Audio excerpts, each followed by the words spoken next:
Olá, meus queridos irmãos e irmãs, sejam todos muito bem-vindos ao nosso encontro semanal Conhecendo a Palavra. Vamos começar já o nosso encontro pedindo a Nossa Senhora, a Mãe do Verbo Divino, que nos acolha, nos receba em seu colo de mãe e nos conduza em mais esse nosso momento de reflexão sobre a Palavra de Deus. Ave Maria, cheia de graça, o Senhor é convosco. Bendita sois vós entre as mulheres, e bendito é o fruto do vosso ventre, Jesus. Santa Maria, Mãe de Deus, rogai por nós, pecadores, agora e na hora de nossa morte. Amém. Em nome do Pai, do Filho e do Espírito Santo. Amém. Maria, Mãe do Verbo Divino, rogai por nós. Meus queridos irmãos e irmãs, essa semana e mais outras que já se passaram, eu recebi mensagem de algumas pessoas dizendo que estão desesperadas, estão passando por momentos muito difíceis nesse isolamento social que nós estamos vivendo.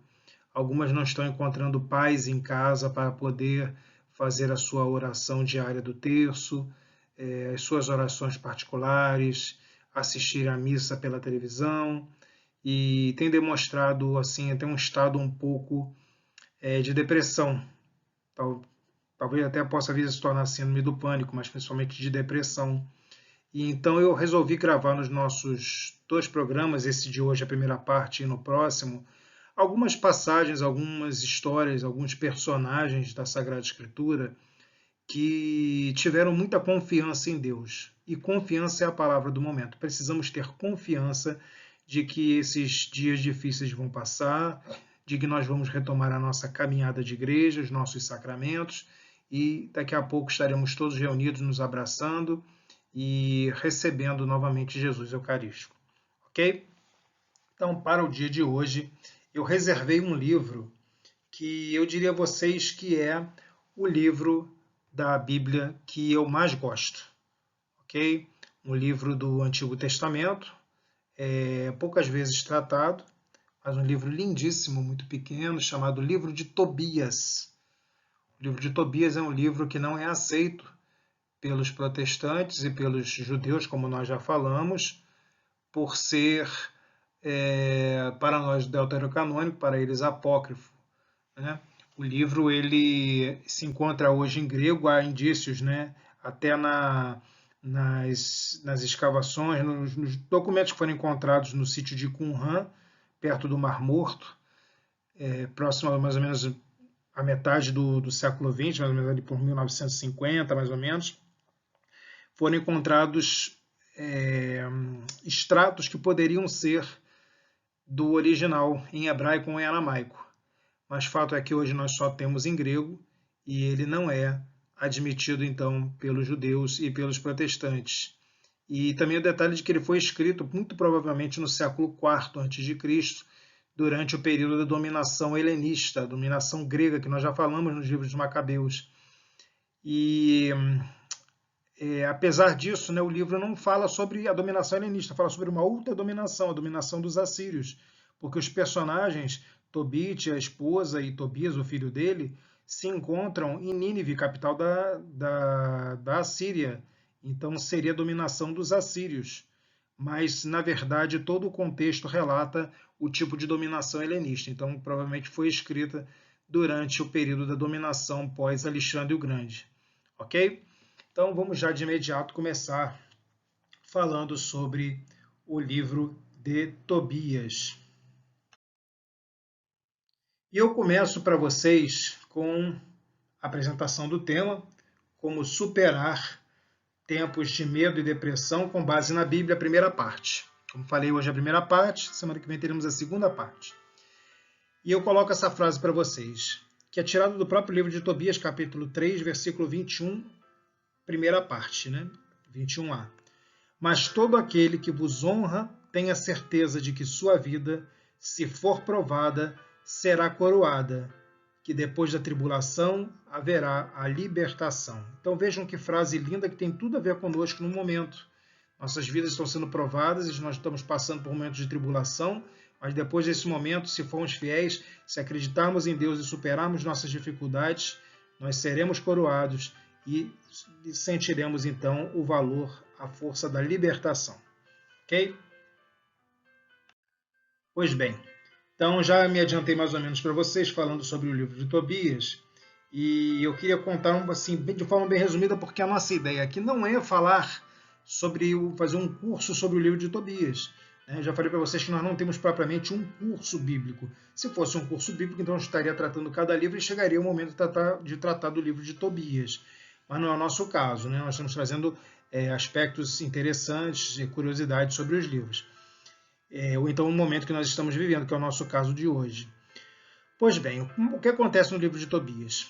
O pai de Tobias chamava-se Tobit, e tudo indica que o nome do livro em grego é o nome do pai, Tobit, mas chegou para nós como Tobias, porque no hebraico, se fosse traduzido para o hebraico, seria Tobiá, né? De Tov, que é bom, e Yahvé, que é o nome de Deus. Então, Deus é bom. Então, o livro tem a finalidade de mostrar que Deus é bom. Então, Tobit era um homem que vivia com sua família em Nínive e ele fazia obras de caridade. Ele dava a quem precisava de mantimentos, a ajuda que fosse necessária. E, sobretudo, quando ele encontrava alguém perseguido pelos comandantes assírios, Senaqueribe, que é o personagem da época, o que ele fazia? Ele dava uma sepultura, ele enterrava a pessoa, mesmo que fosse inimigo de Senaqueribe. E ele faz isso sempre escondido, porque era proibido. Até que num determinado dia há uma denúncia anônima, ele é apontado e ele começa a ser perseguido e ele foge então com a família. Mas fato é que esse homem de muita fé, esse homem de muita caridade, um determinado dia está deitado no pátio de sua casa, está muito quente, e por conta de estar muito quente, ele não cobre o rosto com um pano, deixa o rosto descoberto. E os pássaros que estão em cima no telhado, eles defecam e essas fezes quentes caem no olho de Tobit e ele começa a ter umas escamas no olho, uns pontos brancos e vai aos poucos perdendo a visão. Tudo indica hoje que talvez fosse uma questão de catarata, mas o livro não fala sobre a doença até porque não era conhecida na época, simplesmente ele fica cego. E ele tem um dinheiro a receber de uma determinada pessoa. Então ele pede ao filho Tobias que vá até a cidade onde está essa pessoa para receber o dinheiro. E Tobias vai e Tobit faz uma oração pedindo a Deus a cura para ele. Aí isso aqui a gente vai ver então no decorrer aqui, né? Vão surgir outros personagens e principalmente o anjo Rafael, né? Que aparece nesse livro e é justamente nesse livro que ele aparece e que vai guiar Tobias para que tudo possa correr da melhor forma possível. Ok? Então já dei essa introdução. Não vou me adiantar muito, senão a gente não vai poder trabalhar os slides seguintes. Vamos ver então o que a gente nos reserva aqui para o dia de hoje. Vamos ver então essa passagem de Tobias 3, de 1 a 25. Eu alerto a vocês, vou até marcar aqui para vocês com o nosso ponteiro, que aqui a abreviatura de Tobias é T maiúsculo e B minúsculo, mas essa letra que eu escolhi não tem o B minúsculo, então ficou maiúsculo, mas aqui é o T maiúsculo e o B minúsculo. Essa é a forma de você fazer citação na Bíblia, ok? Então, aqui está maiúsculo porque essa letra aqui não admite a minúscula. Perfeito. Vamos seguir. Bom, então vamos ler aqui. Como eu falei para vocês, Tobit vai fazer uma oração a Deus. E o que ele diz? Tobit, então, suspirando em meio às suas lágrimas, pôs-se a orar. E diz para Deus, vós sois justo, Senhor. Vossos juízos são cheios de equidade, e vossa conduta é toda misericórdia, verdade e justiça. Lembrai-vos, pois, de mim, Senhor. Não me castigueis por meus pecados, e não guardeis a memória de minhas ofensas, nem das de meus antepassados. Aqui, meus queridos, é ainda um resquício daquela teologia da retribuição, em que se uma pessoa ou se os antepassados dessa pessoa cometiam um pecado contra Deus, ela mesma ou os seus herdeiros iriam pagar por esse pecado. Ok? Lembre-se daquela passagem de Jesus que ele cura o jovem cego de nascença. E eles perguntam, quem é que pecou? Foi ele ou foram os seus pais? Então é um pouco desse resquício ainda da teologia da retribuição. Continuando.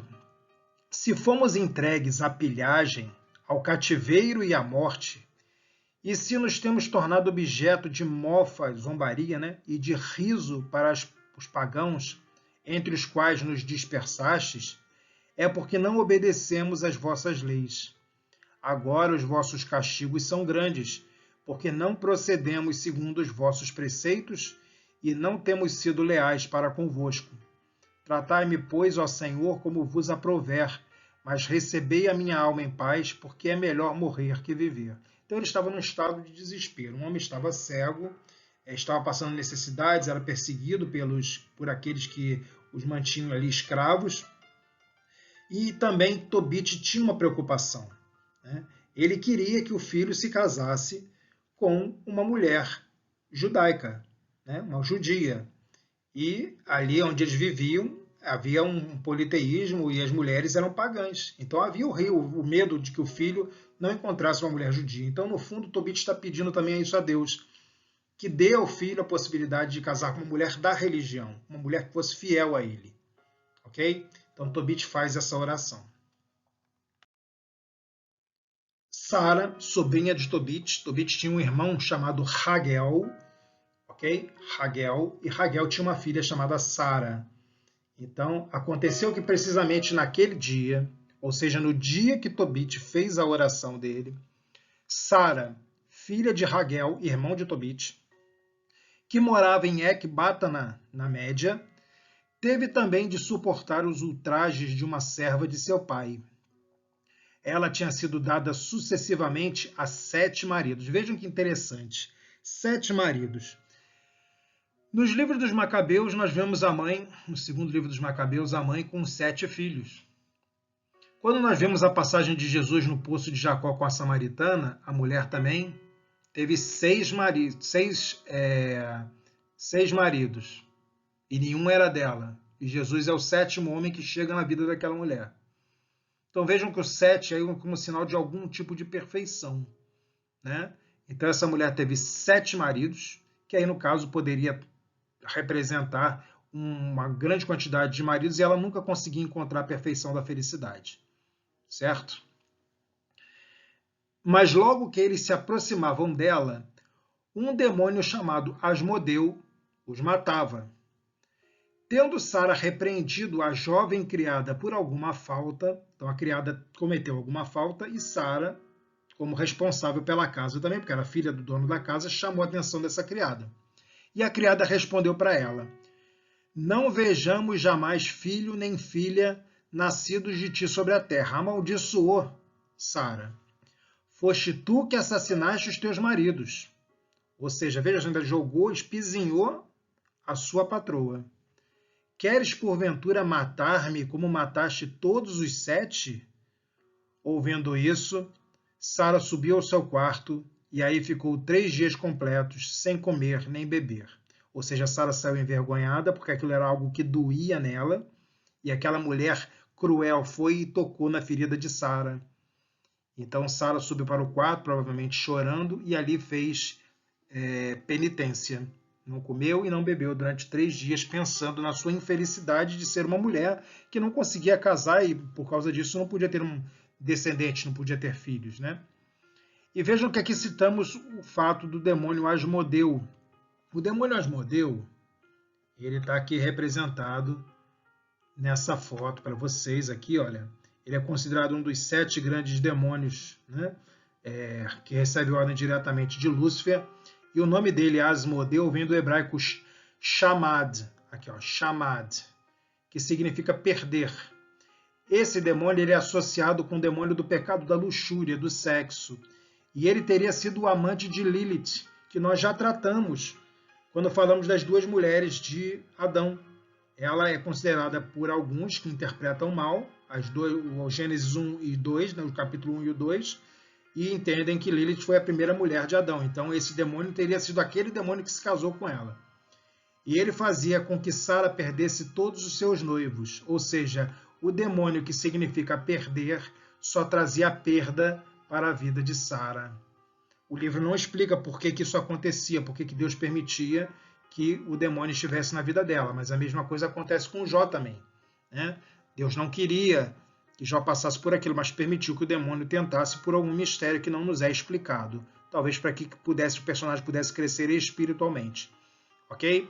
Então, Sara era oferecida em casamento, ela se casava. Na lua de mel, quando ia se consumar o casamento, esse demônio vinha e matava o marido. E ela se tornava viúva sem consumar o casamento. Ou seja, ela era uma mulher virgem e que não tinha um casamento consumado. Ou seja, o casamento dela não era válido. Então era como se ela não tivesse casado. Então isso aí para ela era uma maldição que acontecia. Sara também ora a Deus ao mesmo tempo. E o que Sara fala para Deus no mesmo dia? E orando com fervor, ela suplicava a Deus, chorando, que a livrasse dessa humilhação. Ao terceiro dia acabou sua oração, bendizendo o Senhor desta forma: Deus de nossos pais, que o vosso nome seja bendito, vós que depois de vos irades, usais de misericórdia e no meio da tribulação perdoais os pecados aos que vos invocam. Volto-me para vós, ó Senhor, para vós levanto os meus olhos. Rogo-vos, Senhor, que me livreis dos laços deste opróbrio, ou então que me tireis de sobre a terra. Vós sabeis que eu nunca desejei homem algum, e que guardei minha alma pura de todo mau desejo. Nunca frequentei lugares de prazer, nem tive comércio com pessoas levianas. E se consenti em casar-me, foi por vosso temor e não por paixão. Foi sem dúvida porque eu não era digna deles, ou talvez não eram eles dignos de mim, ou então me destinastes a outro homem.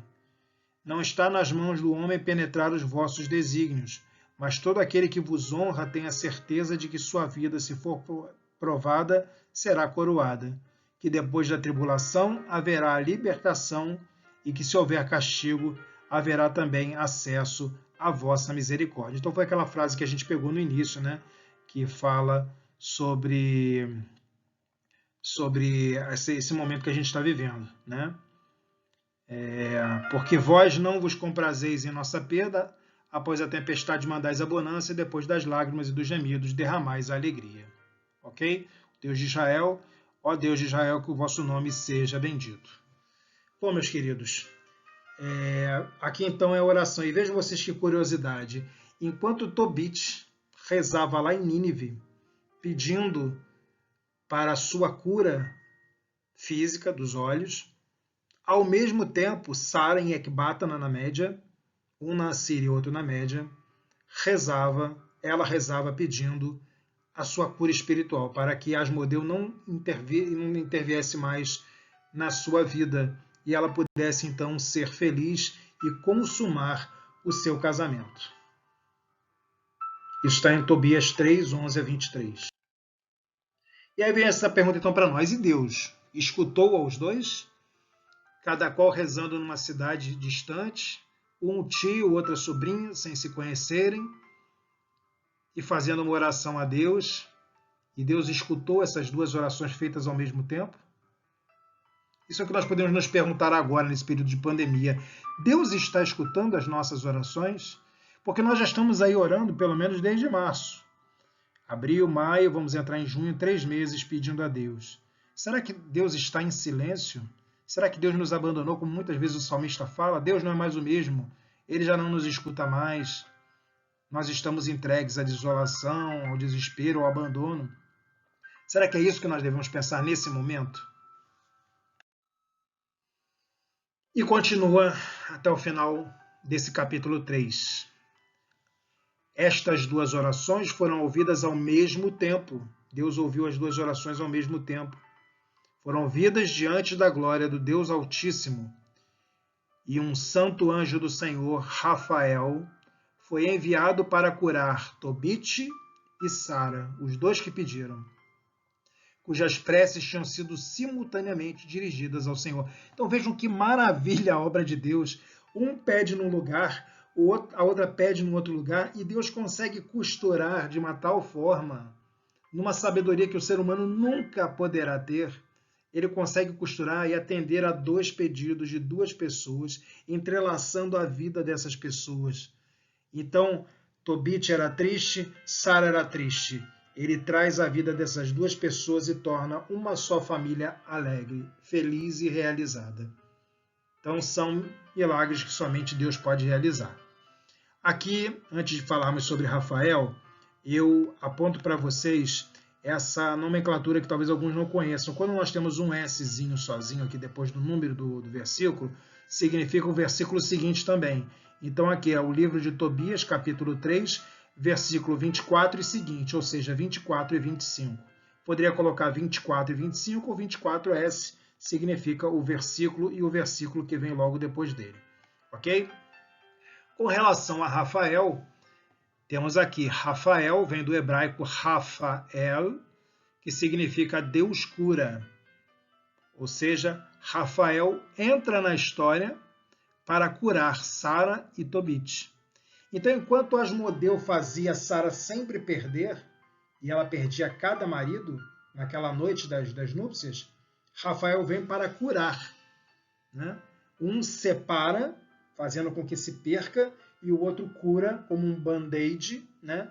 Fazendo com que se una, se entrelace. Ok? Isso é bem de Deus mesmo, né? É o unir-se, né? Uma obra do Espírito Santo. E aqui nós temos então Rafael que se apresenta a Tobias na estrada como um homem que conhecia, um guia, né? E claro, ele não se apresenta com as asas para que Tobias não o identifique imediatamente como um anjo. Ele se apresenta com o nome de Azarias, um homem normal, e é assim que Tobias o vê. E ele só vai se manifestar a Tobias depois, no final do livro, quando Tobias volta para casa com Sara, encontra seu pai, cura a cegueira do pai, e aí então Azarias se manifesta como anjo Rafael e volta para o céu. E todos se prostram de joelhos e adoram a Deus. Ok? Bom, vamos lá. Aqui então nós temos a cena. O que acontece? Rafael, vou botar aqui o ponteiro para mostrar para vocês.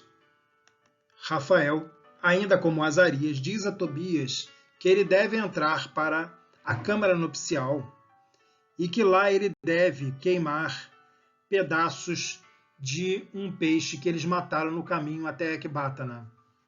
Guardaram 3 órgãos do peixe e um tinha que ser queimado ali. É o que está representado aqui, queimando esse órgão do peixe.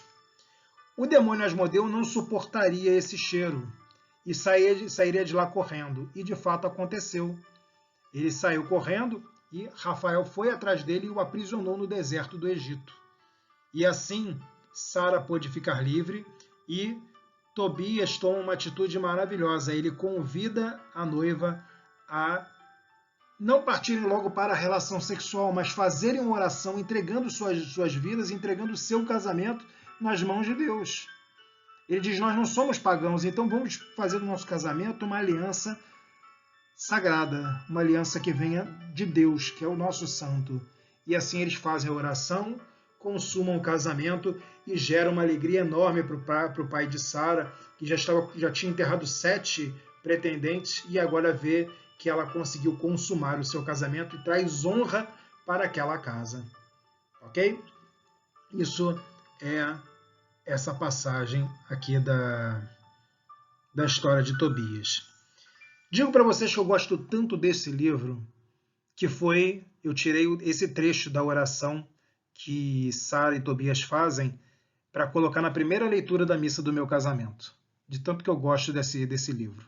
E eu tenho certeza que se vocês tiverem a possibilidade de pegar um livro que tem 14 capítulos, muito pequenininho, uma história muito gostosa de ler, vocês vão ficar encantados. E toda vez que eu indico isso para alguém, as pessoas que leem me falam, realmente, Luiz, eu gostei muito desse livro. O livro é muito bonito.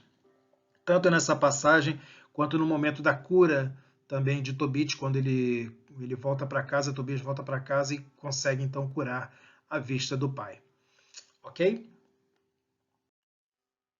Bom, meus queridos, estamos aqui quase chegando ao nosso tempo limite do nosso vídeo. Como eu falei no início, eu vou reforçar aqui para vocês. A finalidade é mostrar isso para vocês. Qual é o gênero literário desse livro? O gênero literário desse livro chama-se Midrax ou Agadá. Eu já falei sobre esse gênero literário quando falei dos deuterocanônicos e dos critérios que os protestantes usam e alegam que nós estamos errados.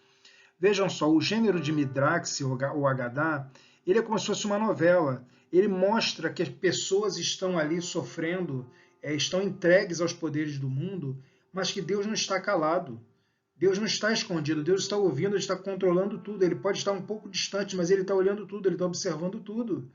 E no momento certo Ele age e Ele protege aqueles que o amam. Não é o que nós estamos vivendo agora? Nós às vezes pensamos, poxa, Deus nos esqueceu, Deus não está olhando para a gente. Nós precisamos de Deus, estamos sofrendo, estamos vendo pessoas conhecidas morrendo, estamos vendo parentes de conhecidos morrendo. Isso é muito triste, mas nós precisamos continuar perseverando nas nossas orações, perseverando na nossa esperança, perseverando na nossa fé, e temos certeza de que, ao final, quem vai triunfar não é o vírus, quem vai triunfar não é o mal, quem vai triunfar não é a depressão, não são os problemas psicológicos, não é o isolamento. Quem vai triunfar é Deus. E Deus, como diz São João, é amor. No final, o amor irá triunfar. Agradeço muito a atenção de todos vocês. Aqui embaixo vocês vão encontrar, aqui embaixo, o meu e-mail novamente. Estou aguardando sugestões, estou aguardando comentários. Agradeço muito as pessoas que têm feito comentários, têm me mandado dicas na medida do possível. Eu vou falando aqui, já falei da Martinha, já falei desse casal que eu não posso revelar o nome, queria muito revelar, mas agradeço demais a eles por essa nova formatação que nós estamos vivendo aqui no nosso curso, no nosso programa semanal. Que Deus abençoe a cada um de vocês, dê muita força, e só isso que eu posso pedir a vocês.